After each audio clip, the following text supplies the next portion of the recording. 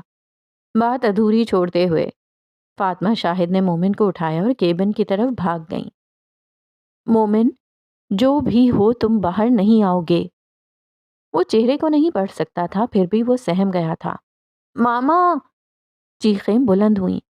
ماما، مجھے آپ کے ساتھ جانا ہے۔ وہ ان کے پیچھے بھاگا، مگر تب تک دوسری جانب سے دروازہ بند ہو گیا۔ منظر بدل گیا۔ اب دوبارہ سے سفید لاشعوری دنیا میں واپس آ چکا تھا۔ ماما، اس دن آپ نے مجھے کیوں چھوڑا تھا؟ آپ واپس کیوں نہیں آئی تھیں؟ مومن، یہ لاشعور کی دنیا ہے، یہاں ہر جواب نہیں مل سکتا۔ فاطمہ شاہد دھندلے مسکراتے چہرے کے ساتھ دھول کی صورت غائب ہو رہی تھیں۔ ماما رکیں پلیز، اس دن بھی آپ نہیں رکی تھیں۔ وہ چلاتا ہوا دھول ہوتی فاطمہ شاہد کی طرف بڑھا، مگر نہ جانے کیوں ان کے درمیان جو فاصلہ تھا وہ سر ہی نہیں ہوتا تھا۔ بیپ بیپ بیپ آواز کمرے میں گونج رہی تھی۔ چلتا ہیٹر کمرے کو گرم کیے ہوئے تھا، مگر ایک غیر حقیقی سردی جو جسم میں سرسراہٹ قائم کرتی تھی۔ چمکتی روشنی آنکھوں کو چندھیا دیتی تھی۔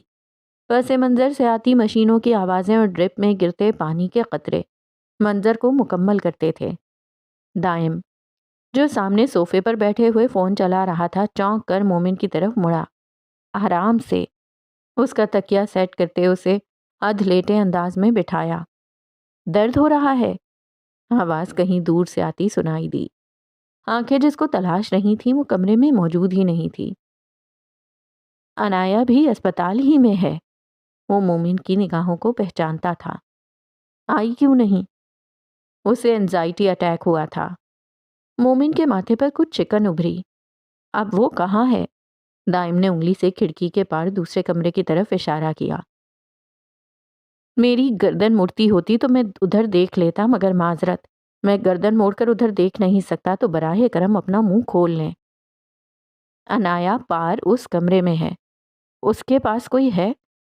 اسے اپنے سارے درد بھول گئے۔ یاد تھی تو صرف انایا، جو اس وقت دوسرے کمرے میں موجود تھی۔ او بیٹھ جا، پہلے خود تو ٹھیک ہو جا، پھر انایا کا سوچیں۔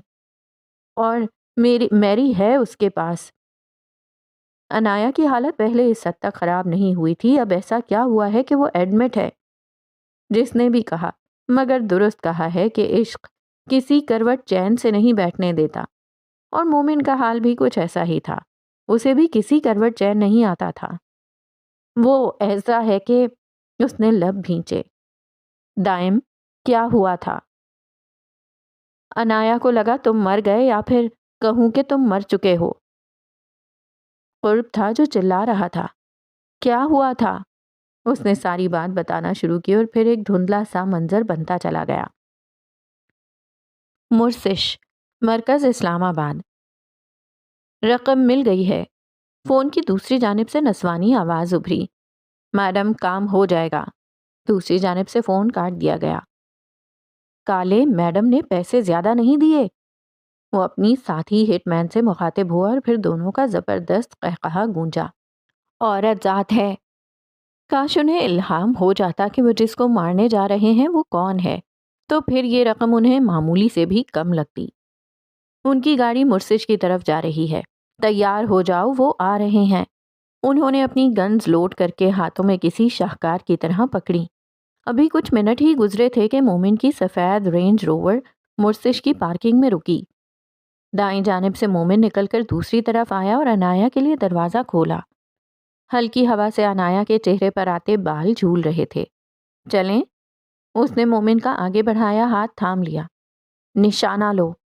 اس نے انایا کے سر کا نشانہ لیا۔ جب انایا کا پاؤں پتھر سے اڑا، وہ لڑکھڑائی اور اس کا فون زمین پر گرا۔ دھیان سے۔ مومن نے انایا کا ہاتھ تھام کر اسے اپنی طرف کھینچا۔ اس وقت اس کی آنکھوں میں کوئی چیز چمکی جو اس کی آنکھوں کو چندھیا گئی۔ ایک پل کی تاخیر کیے بغیر اس نے انایا کو اپنے حصار میں لیا تھا۔ جلتا مادہ اس کے جسم میں گھر کر گیا۔ سرخ ہوتی آنکھیں ابلتے پانی سے بھرنے لگیں۔ انایا کے گرد اس کا حصار مزید سخت ہوا۔ اور اس وقت تک نہیں ٹوٹا جب تک مومن کے گارڈز وہاں نہیں پہنچ گئے۔ رومن میں بیٹھے دائم کے فون کی اسکرین سرخ ہوئی، اس کی کام کرتی انگلیاں ساکت ہو گئیں۔ جان لیوا خطرہ دروازہ پار کر چکا تھا۔ اس SOS سگنل کے ساتھ مومن کی لوکیشن بھی دائم کو شو ہو رہی تھی۔ مرسش میں آؤ تو مومن زمین پر لیٹا ہوا تھا، اس کا سر انایا کی گود میں تھا۔ مومن بھیگی آنکھوں کے ساتھ ہلکا سا مسکرا رہا تھا۔ شاید یہ خوشی اس بات کی تھی کہ مرتے وقت وہ اپنی پسندیدہ شے کو دیکھ رہا تھا۔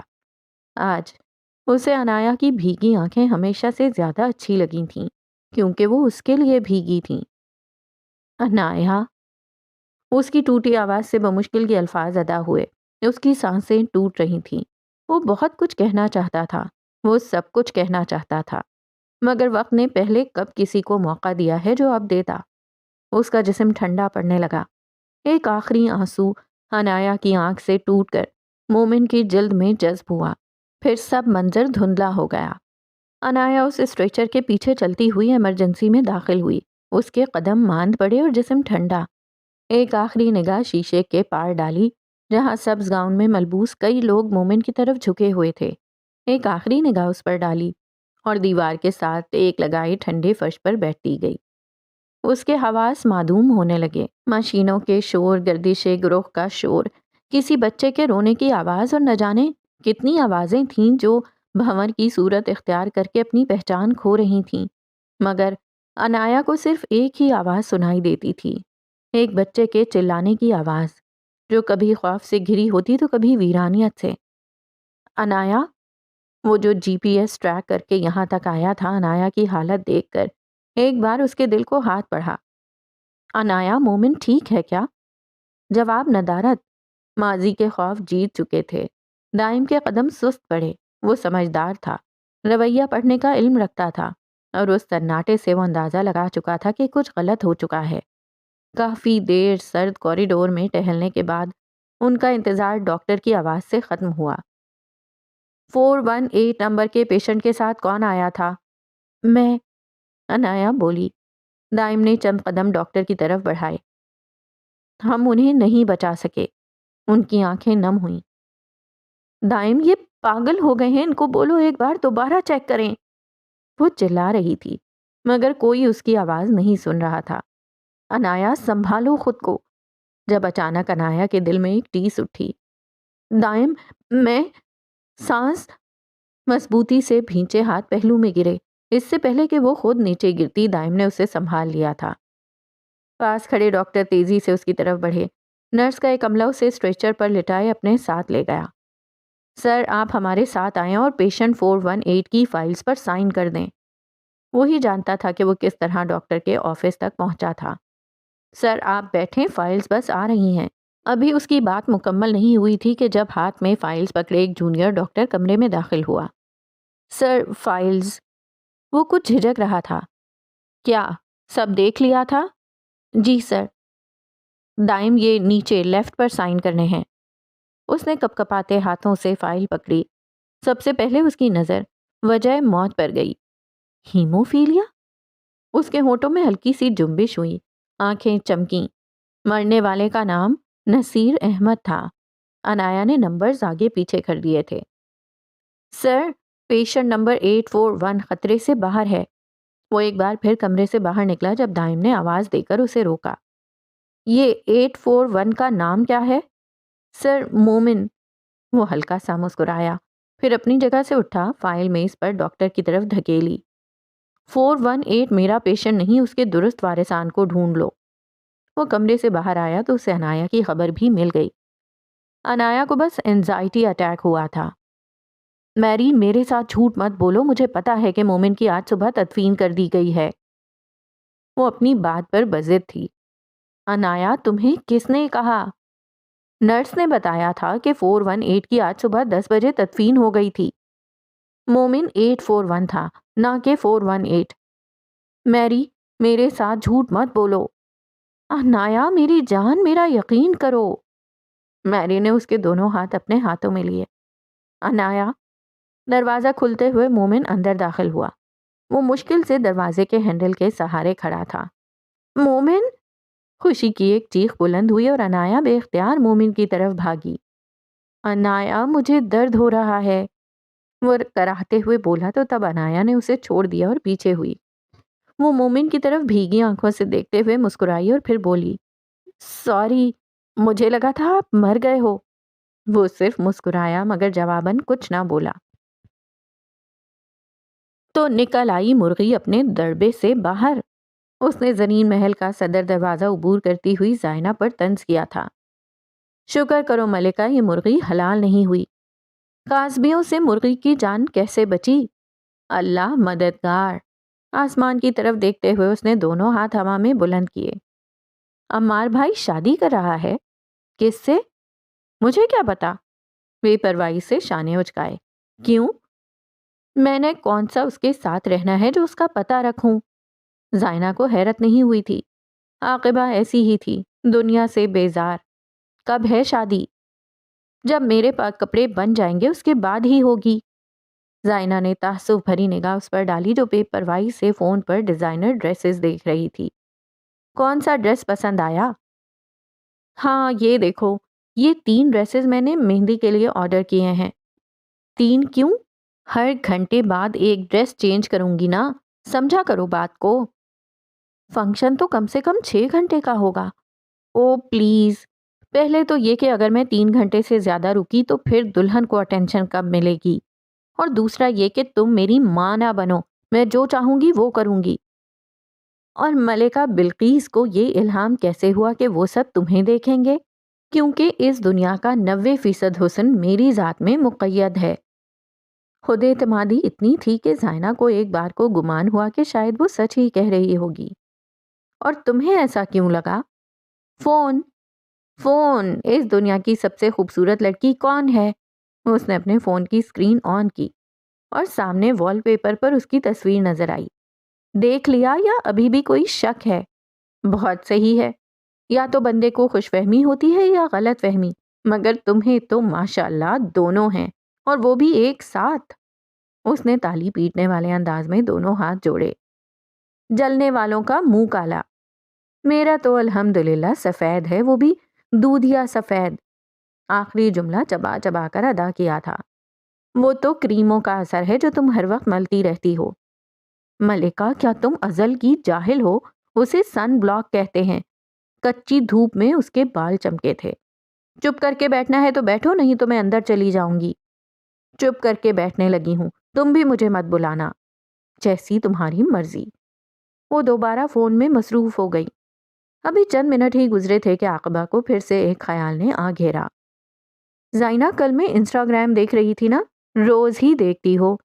بات نہ کاٹو، سیریس ہوں۔ وہاں پر ایک پوسٹ تھی، ینگ ملینئر آف پاکستان کے نام سے کر کے۔ اچھا پھر؟ تو ادھر میں نے آریز کا نام بھی دیکھا۔ تو کون سی بڑی بات ہے؟ بڑی بات ہے نا، دیکھو آریز کے پاس اتنا پیسہ ہے کہ وہ کئی کسٹم آفیسرز خرید سکتا ہے۔ اس نے بات آدھے میں چھوڑ دی اور فون پر کسی کے میسج کا رپلائی دینے لگی۔ ملکہ جہنمی عورت ہو تم، آدھی بات چھوڑ کر کدھر غائب ہو جاتی ہو؟ بات پوری کرو۔ وہ چلائی اور اس کے ہاتھوں سے فون جھپٹا۔ کول ڈاؤن، کرتی ہوں بات پوری۔ اچھا میں کہاں تھی؟ کہ اس کے پاس بہت پیسہ ہے۔ اوکے، تو دیکھو وہ اتنی دولت رکھتا ہے کہ بہت سو کا ایمان خرید سکتا ہے، مگر وہ پھر بھی کیوں CSS کے پیپرز دے رہا ہے؟ زائنہ جواب میں بالکل خاموش رہی۔ کیا تم نے کبھی اس کی کتابیں دیکھی ہیں؟ نہیں۔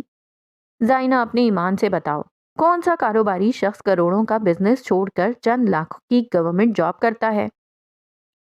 ملکہ ہو سکتا ہے کہ وہ اتنے دنوں سے کہاں پر ہے؟ اس نے زائنہ کی بات کاٹی۔ کسی کام سے باہر گیا ہے۔ اس کے کچھ ماہ بعد پیپرز ہیں اور وہ جھک مار رہا ہے۔ تو تم کیا کہنا چاہتی ہو؟ کہ وہ کوئی سپائے ہے۔ اس نے ماتھا پیٹا اور ایک تعصب بھری نظر اس پر ڈالی۔ ملکہ یہ تم سیریس بات کرتے کرتے ٹریک سے کیوں اتر جاتی ہو؟ میری زبان میری مرضی۔ یہ بھی صحیح ہے۔ سانس خارج کرتے وہ اندر کی طرف بڑھ گئی اور عاقبہ کی آریز کے بارے میں آدھی درست پیشن گوئی کو وہ ہوا کر گئی تھی۔ Madrid, Spain. کافی کے گرم کپ سے بھاپ اڑ رہی تھی۔ فائلوں کے ڈھیر میں غرق دو وجود کسی غیر مرئی نقطے کو گھور رہے تھے۔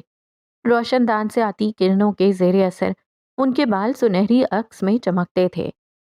کچھ دیر یوں ہی بیٹھے رہنے کے بعد روحان نے فائل دھکیل کر نک کی طرف کی۔ ہر چیز میں جھول ہے، سر سیٹ سے ٹکا دیا۔ روحان، تم میرے دل کا حال نہیں جانتے۔ جیل میں جانے کے بعد میری بات یاد آئے گی۔ اس پلان میں کیا ہے؟ کچھ بھی تو نہیں ہے۔ اندر جانے کا پلان پرفیکٹ ہے، مگر باہر بھی تو آنا ہوتا ہے۔ وہ بام کو دیکھتے ہوئے استہزائیہ انداز میں بولا۔ میرے پاس وقت نہیں ہے۔ وقت ہی وقت ہے۔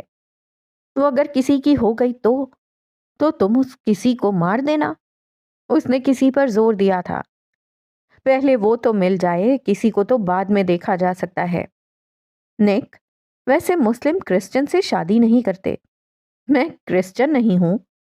روحان نے حیرت سے اسے دیکھا۔ تمہارے دادا تو ہیں۔ وہ تو ہیں، مگر تم کیا ہو؟ وہ رکا اور کچھ سوچنے کے بعد پھر بولا، یہ مت کہنا کہ تم ملحد ہو۔ وہ اب بھی اس کی طرف نہیں دیکھ رہا تھا۔ نہیں، میں ملحد نہیں ہوں۔ اس کا جواب سن کر روحان کے اعصاب تنے۔ کم عقل ہسپانوی، یہ کوئی گیم شو ہے جو تم اپنا مذہب بتا ہی نہیں رہے۔ وہ ہلکا سا مسکرایا اور بولا، میں مسلمان ہوں۔ وہ شوق کے مارے اپنی جگہ سے اچھل کر کھڑا ہوا اور پھر گھوم کر نک کی طرف گیا اور اس کی کرسی اپنی طرف موڑی اور نظریں اس پر جما دیں۔ یہ کب ہوا؟ بہت سال پہلے۔ کتنے سال پہلے؟ وہ رکا اور پھر بولا، جب ہم ہاورڈ میں پڑھتے تھے تب؟ نہیں۔ پھر جب میں 11 سال کا تھا تب۔ تم نے مجھے کبھی کیوں نہیں بتایا؟ تم نے کبھی پوچھا ہی نہیں۔ یہ بھی ٹھیک ہے۔ وہ واپس اپنی کرسی پر بیٹھ گیا۔ صبح کا سورج مومن کے وسیع محل پر سرد اترا تھا۔ دریوں کے وسط میں لگی فاطمہ شاہد کی تصویر کے سامنے کھڑا تھا۔ ماما، کبھی کبھی سوچتا ہوں کہ آپ نے بابا کو معاف کیوں نہیں کیا تھا۔ وہ رکا اور پھر استہزائیہ انداز میں بولا، جب بات میرے تک آئی تو سمجھ لگی کہ انسان تو کبھی ایک دوسرے کو معاف کر ہی نہیں سکتا۔ بظاہر معاف کر بھی دیں تو بغض دل میں رہ جاتا ہے۔ آنکھوں میں نمی بڑھی جو فاطمہ شاہد سے بات کرتے ہوئے ہمیشہ آ جاتی تھی، مگر آنسو کبھی ٹوٹ کر نہ گرا۔ پتہ نہیں وہ اس تصویر کے سامنے سخت بن کر کیا ظاہر کرنا چاہتا تھا۔ مجھے یاد ہے آپ مجھ سے کہتی تھیں کہ معاف کرنے سے اللہ خوش ہوتا ہے۔ معاف کرنا تو صفت الہی ہے، مگر انسان اتنی آسانی سے معاف کرنا شروع کر دے تو کیا وہ خود بھی خود کو خدا نہ سمجھنے لگے؟ اس نے سوچنے والے انداز میں انگلیاں ٹھوڑی اور منہ پر سجائیں۔ آپ کو پتا ہے کہ میں کتابیں بھی پڑھتا ہوں۔ آپ ہمیشہ یہ کہتی تھیں کہ کتابیں انسان کو میچور کرتی ہیں۔ وہ رکا اور زوردار قہقہا بلند ہوا۔ آپ بالکل ٹھیک کہتی تھیں، میں نے بھی کافی کچھ سیکھا ہے۔ اس نے تھیں پر زور دیا۔ کسی نے لکھا خودی کو پہچان لو، خدا تک پہنچ جاؤ گے۔ کسی نے کہا ضبط کر لو، خدا کے قریب ہو جاؤ گے۔ تو کسی نے کہا معاف کرنے سے بندہ خدا کے قریب ہوتا ہے۔ اس نے ہاتھ کمر پر باندھ لیے اور مسکرایا۔ وہ مسکان طنزیہ تھی جس میں ہر بشر کی ذات پر طنز تھا۔ پتہ نہیں سب شعراء اور مصنفین کو جھوٹ لکھتے ہوئے شرم نہیں آتی۔ ہم عام بشر ہیں، نہ کہ کوئی نبی جو بغیر بغض رکھے دوسروں کو معاف کر دیں، نہ کوئی صحابی جو خود بھوکا رہ کر دوسروں کو اپنے حصے کا کھانا دے دیں۔ ہم اور لکھاری سب تو عام انسان ہیں، خطا کے پتلے، حریص بت۔ پتہ نہیں یہ سب غلط لکھ کر اپنی قبروں میں بچھو کیوں بڑھا رہے ہیں۔ پہلے کم گناہگار ہیں سب۔ وہ استہزائیہ ہنسا تھا۔ سب بھول کیوں جاتے ہیں کہ ہم سب قابیل کی نسل میں سے ہیں جن کی روح کو سیاہی سے بھر دیا گیا۔ اس کی آنکھوں میں چمک نمودار ہوئی۔ میں بھی قابیل ہوں، اور آج پھر سے میں نے نہ آپ کو نہ بابا کو معاف کیا اور نہ ہی کسی دوسرے کو۔ روز سوچتا ہوں کہ آج لازمی معاف کر دوں گا، مگر نہیں، آخر میں بھی تو ایک عام بشر ہوں۔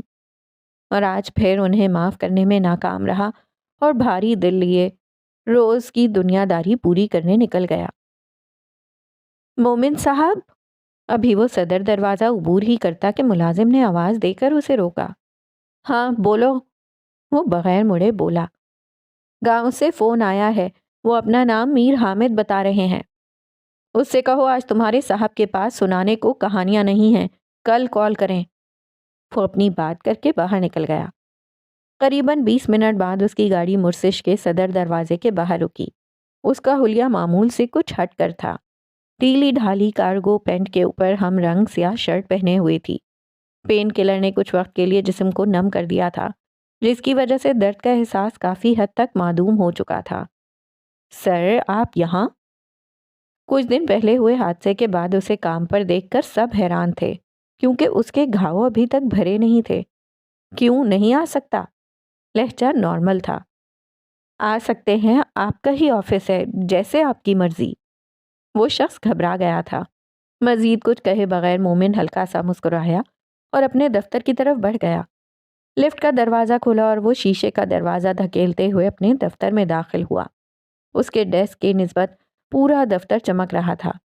مومن کی غیر موجودگی میں کسی کو اجازت نہیں تھی کہ اس کی فائلز کو ہاتھ لگائیں یا انہیں سمیٹ کر رکھیں۔ مومن صدر کرسی دھکیل کر اس پر بیٹھا اور سامنے میز پر سے سیاہ رنگ کی فائل اٹھائی۔ اس فائل میں گارڈن آف ایڈن کے 7 ڈیزائنز تھے۔ لفٹ کا دروازہ کھلا اور ایک پتلی مگر لمبی لڑکی کچھ کاغذ پکڑے اس کے دفتر میں داخل ہوئی۔ سر، آپ کیسے ہیں؟ وہ جیولی ڈیزائننگ ٹیم کی ہیڈ تھی۔ ان ڈیزائنز کے سیمپل کیا ابھی تک نہیں بنے؟ نہیں۔ کیوں؟ اس کے اعصاب تنے مگر لہجہ نارمل رہا۔ کیونکہ آپ نے ابھی تک کوئی ڈیزائن سلیکٹ ہی نہیں کیے۔ یہ کیا ہے؟ لیزا نے وہ سیاہ فائل دیکھی جس پر 7 ڈیزائنز تھے۔ سر، یہ ہماری ٹیم میں سے کسی نے نہیں کیا، کیونکہ یہ فائل کے 7 ڈیزائنز تو آپ نے ہی سلیکٹ کرنے تھے۔ مومن کو یاد آیا کہ جس دن اسے گولی لگی تھی اس دن اس نے انایا سے بات کرنے کے بعد واپس مرسش آ کر ڈیزائنز فائنل کرنے تھے۔ یہ فائل کس نے بنائی؟ لیزا کچھ دیر سوچتی رہی اور پھر بولی، سر مجھے یاد نہیں آ رہا۔ وہ مومن کی سرد نگاہوں کی سرسراہٹ محسوس کر سکتی تھی۔ کیا میرے پیچھے کوئی میرے آفس میں آیا تھا؟ اس نے کچھ دیر سوچا اور پھر جواب دیا، جی سر، آئے تھے۔ کون؟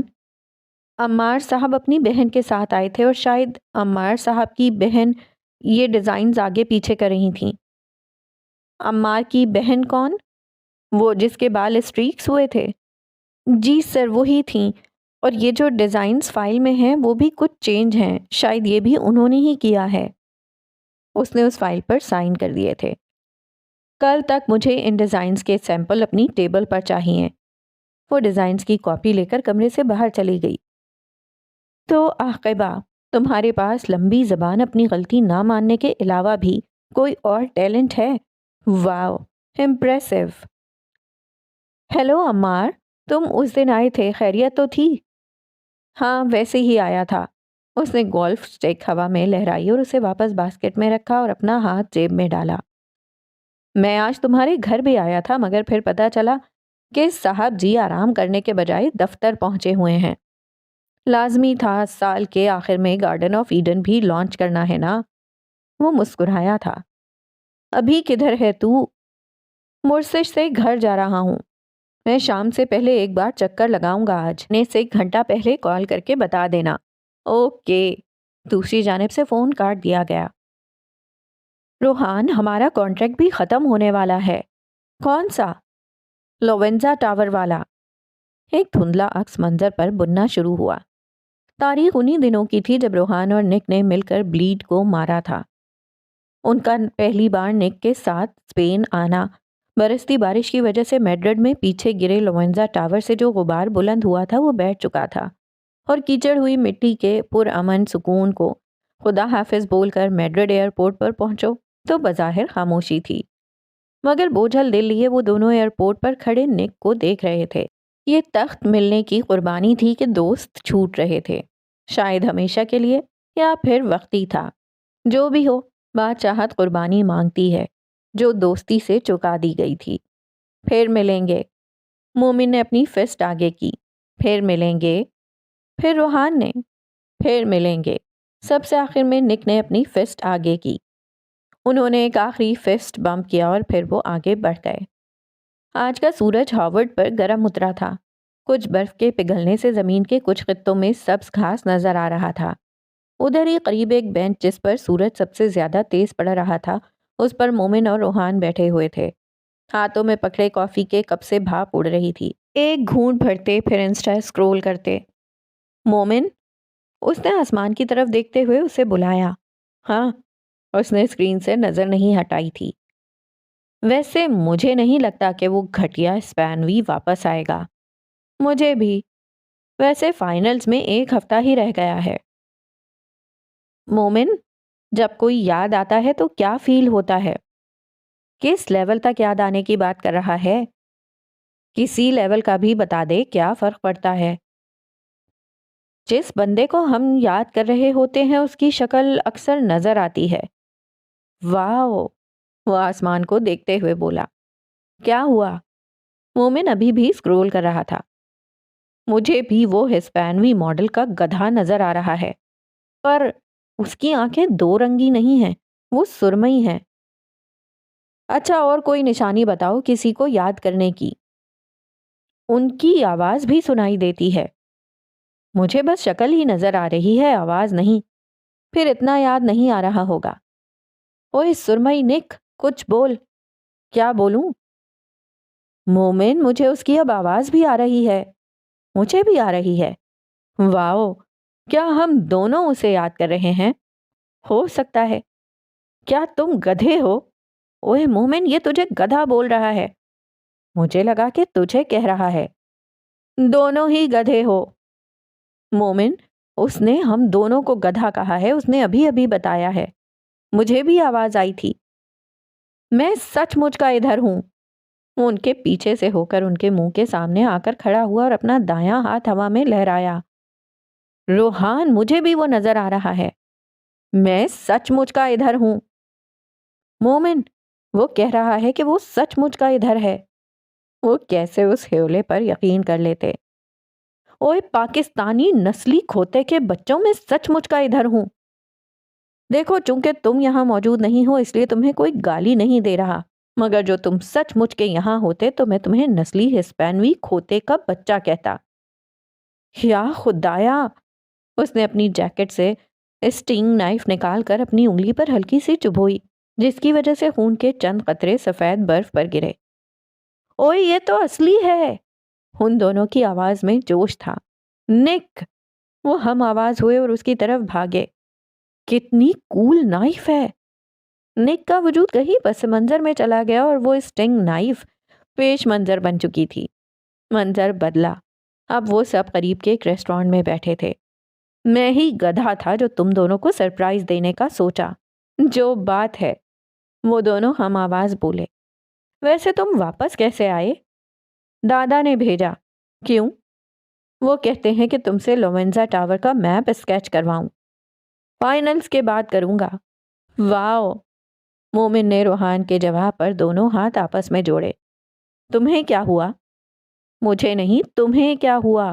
مجھے کیا ہونا ہے؟ تم نے اتنی آسانی سے ہاں کیسے کر دی؟ اب میں اتنا بھی برا نہیں۔ وہ نک کی طرف مڑا۔ میری پیمنٹ کا طریقہ کچھ الگ ہوگا۔ اب وہ سیریس تھا۔ میں ایک فکس رقم تو تم سے لوں گا ہی، مگر میں اس نقشے میں ایک جھول بھی رکھوں گا اور جب تک تم اس جھول کی تہ تک نہیں پہنچ جاتے تب تک تم مجھے ہر مہینے ایک فکس رقم دو گے، وہ بھی ڈالرز میں۔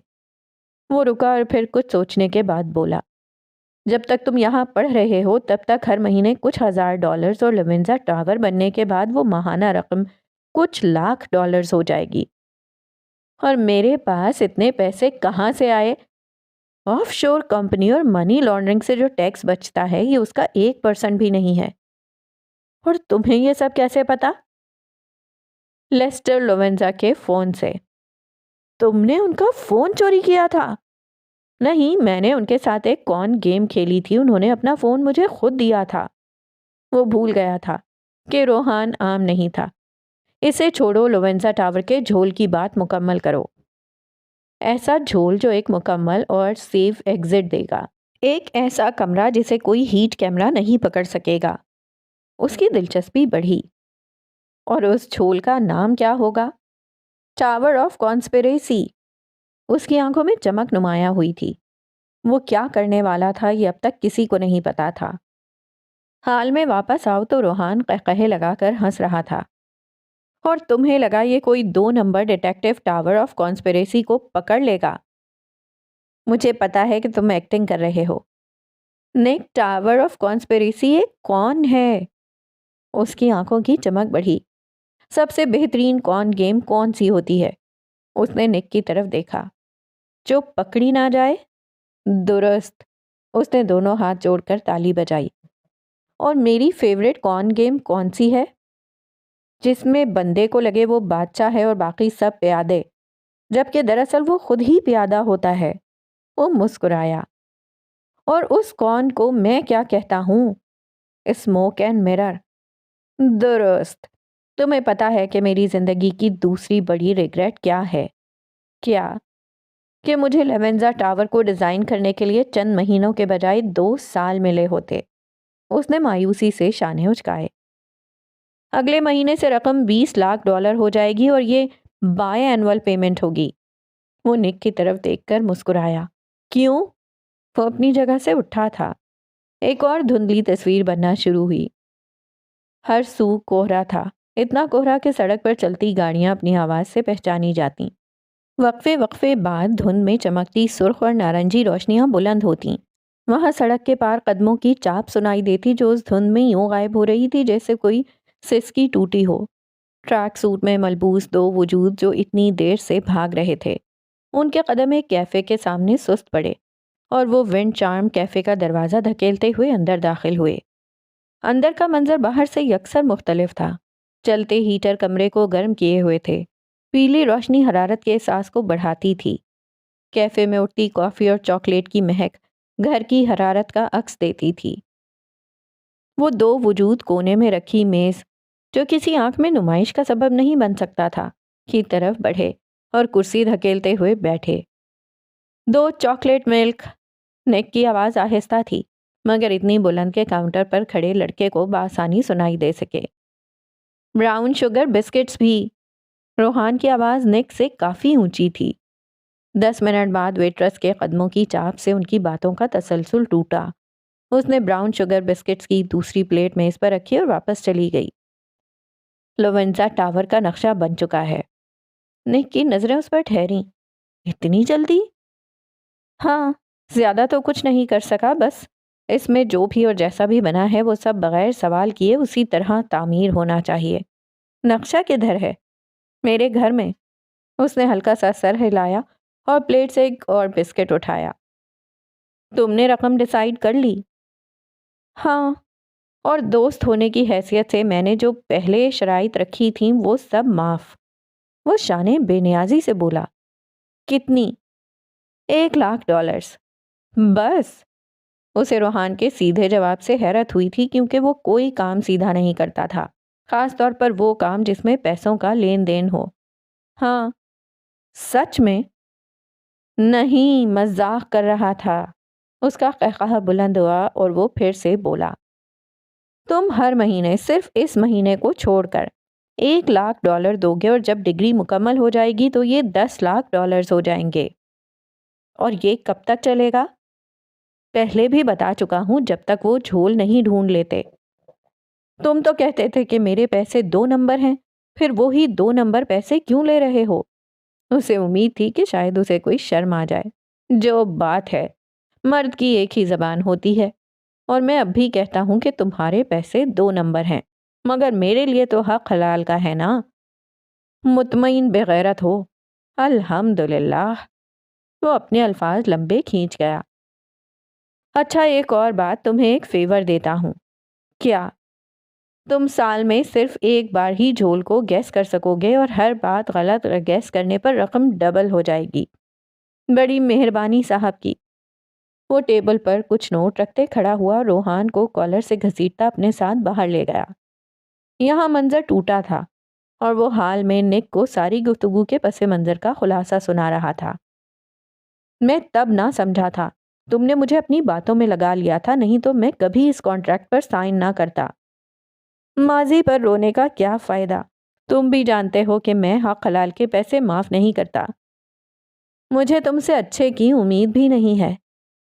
نک، ایک اور کون کھیلیں؟ ضروری ہے؟ اس کے چہرے کے تاثرات سخت ہوئے، بہت۔ اس کی آنکھیں پھیلی تھیں۔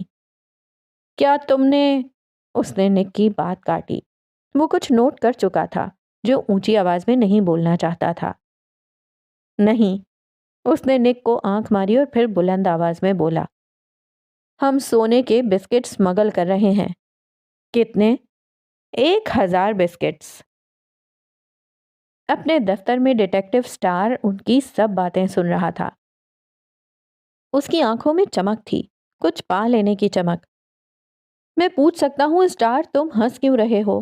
سٹار نے سٹونی کی طرف دیکھا اور پھر بولا، چونکہ آج میرا موڈ اچھا ہے اور تم میرے آفیشل ساتھی بھی بن گئے ہو تو میں صرف تمہیں بتا دیتا ہوں۔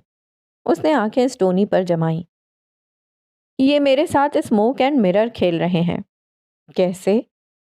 دیکھو، نک کے پاس اتنا اثر و رسوخ ہے کہ وہ بلیک میں سے کسی کو ہائر کر کے ہماری نگرانی پر لگا سکے۔ کیا میں ٹھیک کہہ رہا ہوں؟ جواب میں سٹونی نے صرف اس بات میں سر ہلایا تھا۔ یہ اسموک اینڈ مرر تو نہیں ہوا۔ میری بات ختم نہیں ہوئی۔ لہجہ حاکمانہ تھا۔ اسے پتا چل چکا ہے کہ ہم نے جو مول جاسوسی کے لیے بھیجا تھا وہ اس کے کپڑوں کے ساتھ لسننگ ڈیوائس لگا کر گیا تھا۔ پھر یہ کہ وہ ہمارے ساتھ کون کھیلے گا؟ اسے لگ رہا ہے کہ ہم ایئرپورٹ پر سول حلیے میں جائیں گے اور اس نے بلیک سے پہلے ہی انویسٹیگیٹر ہائر کیے ہوں گے جو اسے ہمارے آنے کی اطلاع دے دیں گے۔ پھر اس کا شک یقین میں بدل جائے گا کہ کوئی ان کے پیچھے ہے۔ اور سونے کا بیگ؟ سونا نہیں آئے گا، یہ سونا ہی اسموک ہے، اور پھر ان کو ہمارے بارے میں پتہ چل جانا مرر ہوگا۔ ایک بار پھر اس نے ہمیشہ کی طرح پلان ڈی کوڈ کر لیا تھا۔ سٹونی، ہمارے مول کو فون ملاؤ اور اسے کہو نک کے کپڑوں سے ڈیوائس اتار دے۔ اس نے فوراً دوسری جانب کال ملائی تھی۔ اور یہاں ہوتا ہے آج کی ایپیسوڈ کا اختتام۔ تو بڑی خوشی ہوئی یہ جان کر کہ مومن زندہ ہے۔ لاسٹ ایپیسوڈ میں جب مومن کے مرنے کی اطلاع ملی تھی تو مجھے لگ رہا تھا، کچھ شک ہو رہا تھا کہ یہ سٹار پلس کے ڈراموں کی طرح کہیں نہ کہیں سے گھوم کر واپس آ ہی جائے گا۔ تو in the end, not in the end, in the next episode, جی جناب، مومن واپس آ چکا ہے۔ لیکن جو اصل بات ہے وہ یہ ہے کہ مومن کی بیک اسٹوری بھی کھلنی شروع ہو چکی ہے۔ تو ناول ہر ایپیسوڈ کے ساتھ مزید انٹرسٹنگ ہوتا جا رہا ہے، اور میری جازم حتیم سے ریکویسٹ ہے جلدی جلدی ایپیسوڈز اپلوڈ کریں تاکہ ہم جلدی جلدی اس ناول کو پڑھ سکیں۔ کیوریوسٹی بڑھتی جا رہی ہے۔ اسٹے ٹیون، انشاءاللہ تعالیٰ کل نیکسٹ ایپیسوڈ کے ساتھ دوبارہ ملیں گے۔ اللہ حافظ۔